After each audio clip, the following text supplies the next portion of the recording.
It was really an organization that was started by Marcella Bonta, who willing to work on diversifying the field of conservation, and it's kind of grown. They do diversity training related to environmental professionals, and they also started these chapters that are all over the country. There's an EPOC Atlanta, an EPOC Washington, D.C., an EPOC LA, an EPOC Portland, and EPOC Seattle, and I think they're developing a chapter in North Carolina. Okay, cool. Mm-hmm. So yeah, diversity has been a huge issue for us, actually, trying to get to that. And so tell me, I mean, our question is really like, what do you think parents ought to be doing with their kids on a day-to-day basis to prepare them for the world of the future that's going to have a lot of climate changes, a lot of resource issues? What do you think parents need to be doing with their kids? So I think it's interesting to see how kind of like how we live or the things that we emulate or do end up impacting our children. So my parents did interesting things with me in terms of recycling, growing my environmental awareness, introducing me to different types of people, which then I think very much impacted my worldview.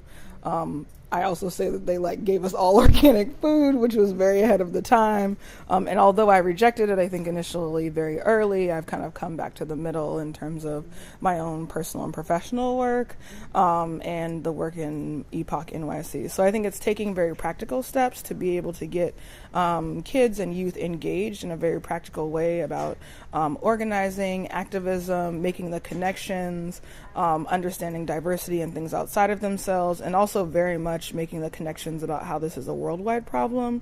So, shifting and really working on the paradigm shift that there is no such thing as a way.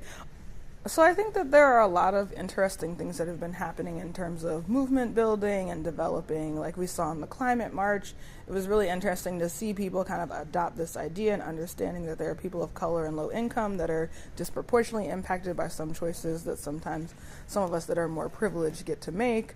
And I think part of that is also now that we're at that tipping point, and people have started to take, at least the idea of being green is on the tip of people's tongues. So I think there's starting to be an ideological shift, and that there takes some time for that ideology to then transfer into practice. And I think, we've seen these kind of shifts in waves and things that have happened in terms of other social movements, integration, democracy, conservation.